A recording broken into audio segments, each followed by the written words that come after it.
Hello friends, welcome to Ultramax education. Myself Kanak. आज की इस वीडियो में हम डिस्कस करेंगे AEES रिक्रूटमेंट 2022 अर्थात एटॉमिक एनर्जी एजुकेशनल सोसाइटी की जो वैकेंसी आई है, जिसे हम AEES के नाम से भी जानते हैं।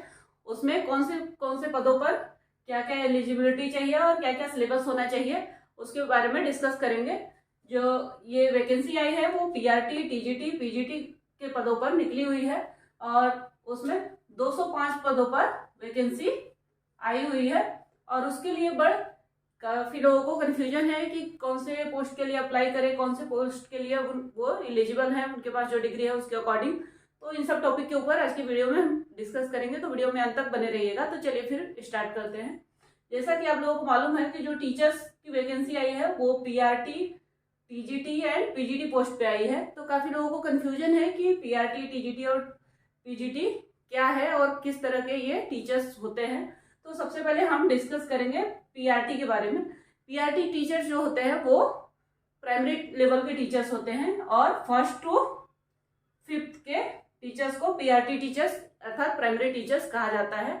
तो सबसे पहले हम वैकेंसी की बात करेंगे, एलिजिबिलिटी की, कि अगर PRT के लिए आप अप्लाई करना चाहते हैं तो आपके पास क्या योग्यता होनी चाहिए कि आप PRT के लिए एलिजिबल हैं।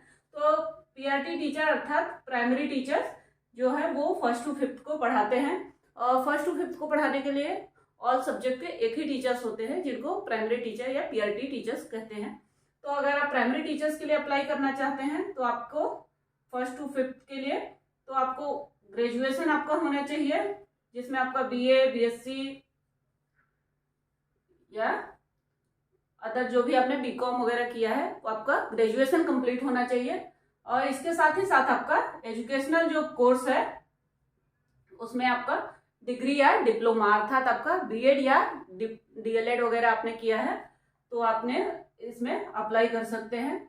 तो इसके साथ ही साथ आपका प्राइमरी टीचर्स के लिए रही बात CTET की, तो CTET जो है पेपर 1 अर्थात 1st to 5th के लिए जो एलिजिबल होता है वही आपका यहाँ पर भी लागू है। तो CTET आपका फर्स्ट पेपर यहाँ पर क्लियर होना चाहिए अगर आप PRT के लिए अप्लाई करना चाह रहे हैं। तो ये आपका एलिजिबिलिटी है। और इसके साथ ही साथ हम एज की बात करेंगे तो PRT के लिए आपके 30 ईयर्स आपकी एज है। एंड अगर आप महिला कैंडिडेट हैं तो आपको 10 ईयर्स की छूट है यहाँ पर, तो अर्थात आप 40 ईयर्स तक है तो अप्लाई कर सकते हैं फीमेल के लिए। तो PRT के लिए आई होप आप लोगों को जो भी कंफ्यूजन था वो क्लियर हो गया होगा। नेक्स्ट बात करेंगे हम यहाँ पर TGT पोस्ट के लिए। TGT अर्थात ट्रेंड ग्रेजुएट टीचर को TGT टीचर कहा जाता है। और ये जो टीचर्स होते हैं ये 6 to 10th के लिए अपॉइंट किए जाते हैं। और अगर आप TGT के लिए अप्लाई करना चाहते हैं तो आपके जो एलिजिबिलिटी अर्थात योग्यता चाहिए उसके बारे में बात करेंगे। तो यहाँ पर भी आपका ग्रेजुएशन मांगा गया है और साथ ही साथ आपका एजुकेशनल जो है कोर्स यहाँ पर बट आपका डिग्री ही आपको लगेगी अर्थात आपका BEd है तभी आप यहाँ पर अप्लाई कर सकते हैं। ग्रेजुएशन प्लस आपका BEd और साथ ही साथ आपको यहाँ पर CTET पेपर 2 आपका क्लियर होना चाहिए, तब आप इसके लिए TGT पोस्ट के लिए अप्लाई कर सकते हैं। एंड यहाँ पर एज की बात रही तो एज आपका जो है 35 ईयर्स तक यहाँ पर है। और महिलाओं के लिए +10 ईयर्स अर्थात आपका 45 ईयर्स तक अगर आप फीमेल हैं तो फीमेल यहाँ पर 45 ईयर्स तक अप्लाई कर सकते हैं, उनको 10 ईयर्स की छूट है। और कैटेगरी वाइज कितनी छूट है उसके लिए आप नोटिफिकेशन जो उनकी आई है उस पर आप वेबसाइट पे जाके चेक कर सकते हैं और डिटेल में इंफॉर्मेशन जान सकते हैं कि आपको कौन कौन से डॉक्यूमेंट्स आपको लगेंगे, आपको फॉर्म कैसे फिल करना है। उस सब की जानकारी के लिए आपको यहाँ पर वेबसाइट मैंने मेंशन की है http://aees.government.in पर आप जाके बाकी डिटेल आप डीपली चेक कर सकते हैं। वहां से आपको सब्जेक्ट वाइज क्या क्या क्राइटेरिया होनी चाहिए, क्या क्या एलिजिबिलिटी होनी चाहिए, वहां पर आप जाके चेक कर सकते हैं। नेक्स्ट बात करेंगे हम PGT की। PGT अर्थात पोस्ट ग्रेजुएट टीचर जो होते हैं उनको PGT कहते हैं। और ये टीचर जो है वो 11th और 12th के लिए अपॉइंट किए जाते हैं। और अगर आप PGT के लिए अप्लाई करना चाहते हैं तो आपको पोस्ट ग्रेजुएशन होना चाहिए आपका और साथ ही साथ आपका BEd होना चाहिए। यानी डिग्री होनी चाहिए आपको।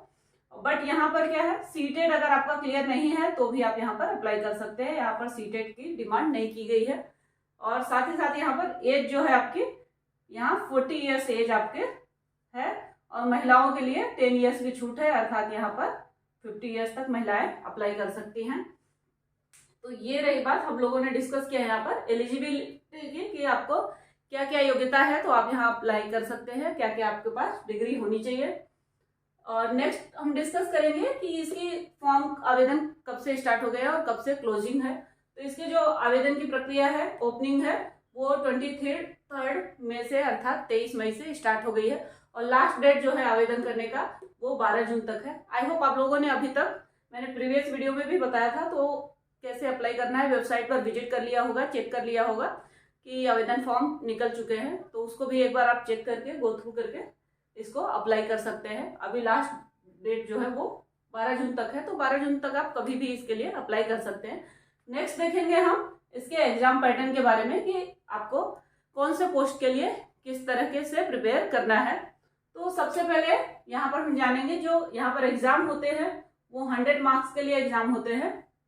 और टाइम जो उसके लिए मिलता है वो 2.5 आवर अर्थात 150 मिनट, यानी 150 मिनट में आपको 100 मार्क्स के जो क्वेश्चन होते हैं उनको सॉल्व करना होता है। और यहाँ पर कोई भी निगेटिव मार्किंग आपकी नहीं है, तो इसकी भी टेंशन आपको नहीं है। प्रीवियस वीडियो में आई थिंक मैंने बाय मिस्टेकली बोल दिया था कि यहाँ पर निगेटिव मार्किंग है, बट मैं आप लोग क्लियर कर देना चाह रही हूँ कि निगेटिव मार्किंग इस एग्जाम में नहीं होती है। और जो एग्जाम का मीडियम है वो आपका इंग्लिश मीडियम है। आपका जो एग्जाम का माध्यम होगा, बट इसके लिए फ्लुएंट इंग्लिश की आवश्यकता नहीं है। अगर आप कम्युनिकेट कर पाते हैं, पढ़ सकते हैं, लिख सकते हैं, तो उतना भी आपको बेसिक अगर इंग्लिश का नॉलेज है तो भी आप इसके लिए अप्लाई कर सकते हैं। तो पहले से ही आप मत सोच के बैठ जाइए कि इंग्लिश मीडियम है तो आप इसके लिए एलिजिबल नहीं है, आप इसके लिए अप्लाई नहीं कर सकते। आप इसके लिए बेशक अप्लाई करिए, सेलेक्ट होना नहीं होना वो आगे की बात है। बट इससे क्या है, आपको आगे के अगर गवर्नमेंट जॉब के लिए आप अप्लाई करना चाहते हैं, उसके लिए प्रिपरेशन कर रहे हैं, तो आपको बहुत ही हेल्प मिलेगी। उससे क्या है, आपको बहुत सारी नॉलेज भी आएगी। एंड अगर आपने अच्छे से तैयारी की तो आप सेलेक्ट भी हो सकते हैं। ऐसा नहीं है कि आपको इंग्लिश मीडियम है तो आप सेलेक्ट नहीं होंगे, तो आप इसके लिए जरूर अप्लाई करिए। एंड नेक्स्ट देखेंगे हम ये सिलेबस क्या है, उसका एग्जाम में क्या क्या आता है। तो सबसे पहले जो है उसमें जीके का पोर्शन आता है। जीके यानी करंट अफेयर्स भी बोल सकते हैं आप। तो करंट अफेयर्स में जो है आप लास्ट 6 मंथ के करंट अफेयर्स अपना प्रिपेयर करिए, उसी से आपको क्वेश्चन यहाँ पर देखने को मिलेंगे। एंड नेक्स्ट जो है वो न्यूमेरिकल एबिलिटी अर्थात मैथ्स आपको देखने को मिलेगा। मैथ्स के जो सब आते हैं पोर्शन, वो आपको जनरल मैथ्स अगर आपने सीटेट दिया है तो उसके लिए भी आप प्रिपेयर किए होंगे, तो वही जनरल मैथ्स आपको यहाँ पर भी देखने को मिलेगा। एंड नेक्स्ट है रीजनिंग। रीजनिंग के भी आपको सीटेट में आपने उसके भी क्वेश्चन सॉल्व किए हैं, तो उससे भी आई थिंक आप लोग परिचित होंगे। तो रीजनिंग का आपको आएगा। नेक्स्ट जो है वो आपको टीचिंग मैथोलॉजी अर्थात टीचिंग के जो तरीके हैं अलग अलग, उसके ऊपर आपको क्वेश्चन आते हैं। एंड लास्ट जो है वो है सब्जेक्ट कंसर्न। ये बहुत ही इंपॉर्टेंट टॉपिक है, क्योंकि ये जो है वो पीआरटी, टीजीटी एंड पीजीटी तीनों के लिए आपका अलग अलग इसके लिए क्राइटेरिया दिया हुआ है, उसके अकॉर्डिंग आपको तैयारी करनी है।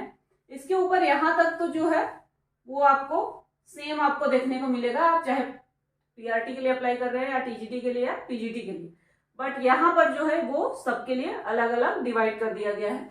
अगर आप पीआरटी के लिए अप्लाई कर रहे हैं तो आपको 10th तक का जो एनसीईआरटी है उसके लिए तैयारी करनी है। उसके अकॉर्डिंग सीबीएसई की जो बुक्स होती है वो एनसीईआरटी बेस्ड होती हैं। तो अगर आप पीआरटी के लिए अप्लाई कर रहे हैं तो आप 10th तक की एनसीईआरटी बुक से आप प्रिपरेशन कर सकते हैं। एंड नेक्स्ट अगर आप टीजीटी के लिए कर रहे हैं तैयारी, तो वहां पर आपको ग्रेजुएशन लेवल पर आपको तैयारी करनी होगी।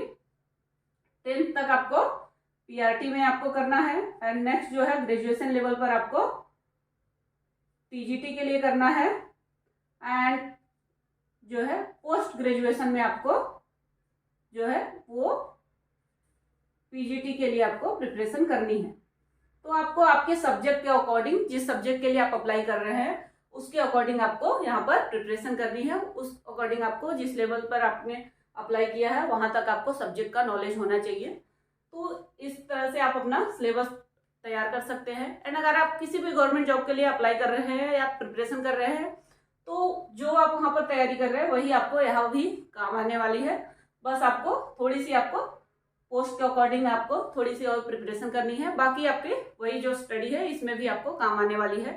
तो मेरा ऐसा सजेशन है, आपको इस वैकेंसी के लिए ज़रूर आपको अप्लाई करना चाहिए और हो सकता है आप अच्छे से प्रिपेयर करें तो आप सेलेक्ट हो जाए। तो इसमें अप्लाई करने में कोई भी बुराई नहीं है। और रही बात कि अभी काफ़ी लोग पहले से ही डर जा रहे हैं कि इतनी कम पोस्ट पे वैकेंसी निकली है तो वो सेलेक्ट होंगे कि नहीं होंगे, तो ऐसा नहीं है। एक्चुअली क्या है, AES के जो स्कूल है वो बहुत ही कम है, उसके वजह से ही क्या है कि जो पोस्ट निकलती है वैकेंसी वो बहुत ही कम जगह पे निकलती है और हर बार इतनी ही वैकेंसी आती है अप्रॉक्स।